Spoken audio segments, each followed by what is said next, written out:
So welcome to the Amsterdam Film Show, the October edition. Sorry we're late. We are going to pick out some of the new releases in the Dutch cinemas this month. As usual, we're not going to tell you about all of the different films, we're going to just pick out some of the ones that we think are special or notable. But you might disagree with us, so tell us, let us know. And if you've seen any of these and you want to share a review, get in touch with us at info@broadcastamsterdam.nl. And of course, we'll also share some special screenings and film festivals. Amsterdam has a ridiculous number of film festivals, so there's always something to share on that front. And if you want information on any of the special screenings or events, just go to our website, broadcastamsterdam.nl.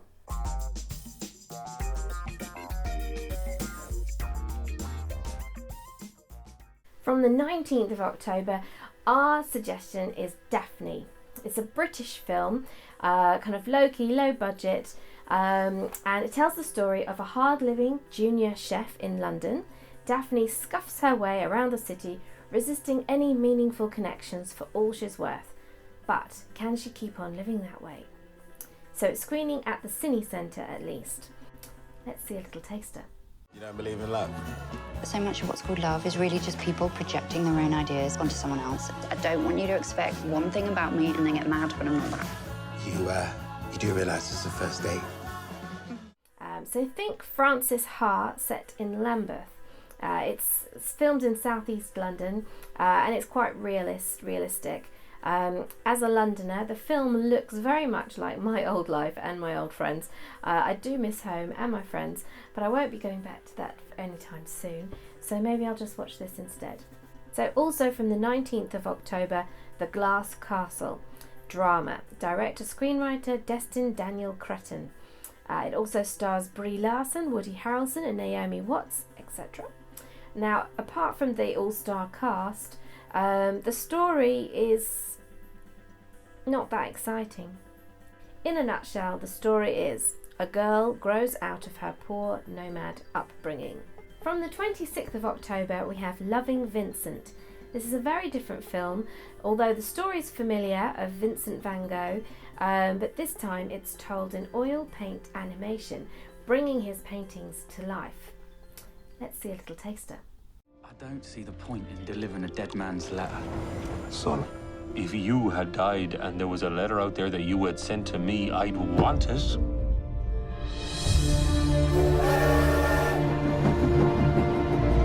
So, what brings you to over there? I want to do something for Vincent. You're not going to stir things up again, are you? You've had quite enough weeping over that nutcase.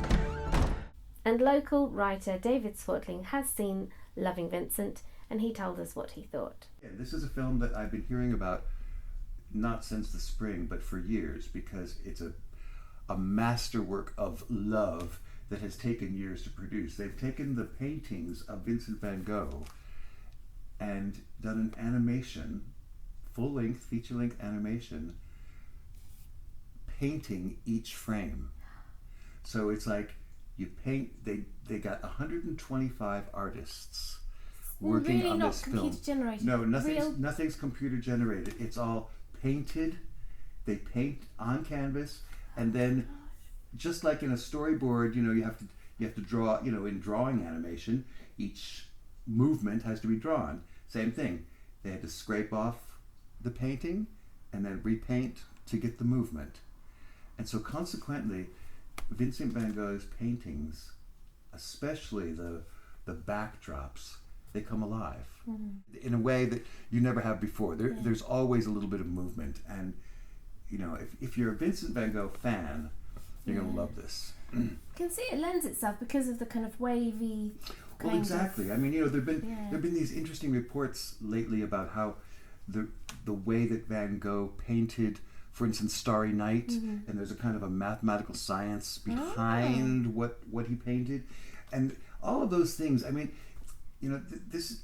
My only problem with the film is if you know a lot about Van Gogh, and there are a lot of people here who do, there's not going to be so much fresh except the visual content of the film. The story, there's a lot of interesting bits of Van Gogh's life that are less well known, that there's kind of a mystery about his death. You know, did he actually commit suicide? If you know those things, the way that the film tries to incorporate that into the screenplay and make it a kind of thriller, maybe the weakest aspect of it. But for people that don't know, it probably works really well. I mean, I've done a lot of things with Van Gogh. Back in my radio days, made programs about Van Gogh, and so I knew all this stuff. But it's the visual, the way the movie moves. You know, you can just sit there and be mesmerized. I think, you know, in a certain way, it reminds me of some of those kind of almost psychedelic visual films. But it has that feeling that if you were so inclined to be a little high when you were watching a movie, this would be a good one to watch that way. Because it just, for instance, you know, some of the famous landscapes, you know, and then the train goes through the landscape, and the sower, you know, is actually sowing seeds in the field, and it's beautiful. I mean, the amount of work that went into this. I saw an interview on BBC with one of the artists, and she said, you know, she worked for 2 years, I think, doing these paintings, and her part of the film is less than 30 seconds long. Oh my goodness. Yeah, it's extraordinary work. What I found odd from the trailer is the kind of odd accents, because you've got Chris O'Dowd with his Irish accent playing a character, and some very... How did that feel? Actually, seeing a Dutch story with these odd English accents, I found very strange, a little strange. And yet,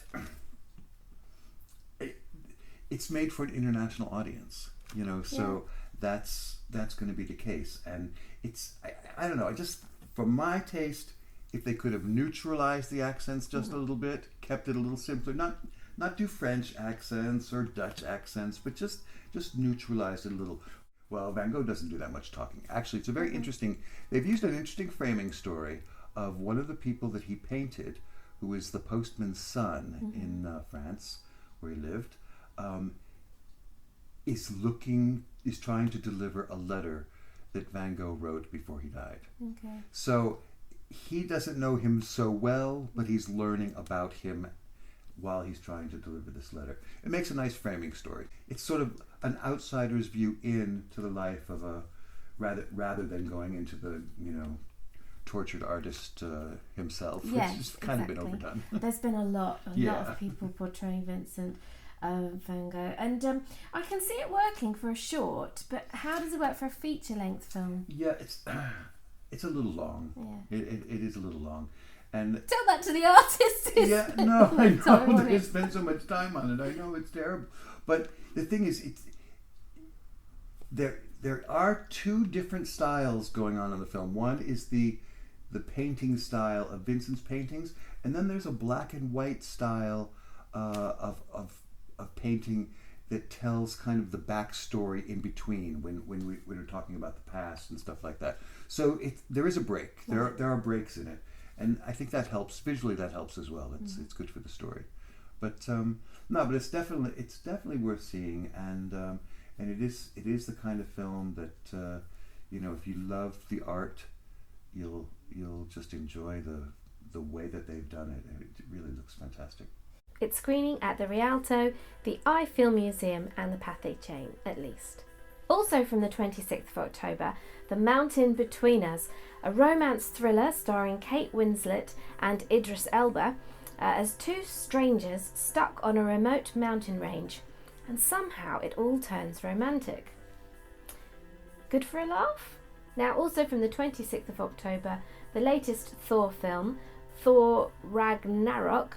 It's got the usual cast, plus Benedict Cumberbatch, and an odd-looking Jeff Goldblum. And I'll say this, Thor has never yet disappointed me for a bit of fun and entertainment. But there is a first time for everything.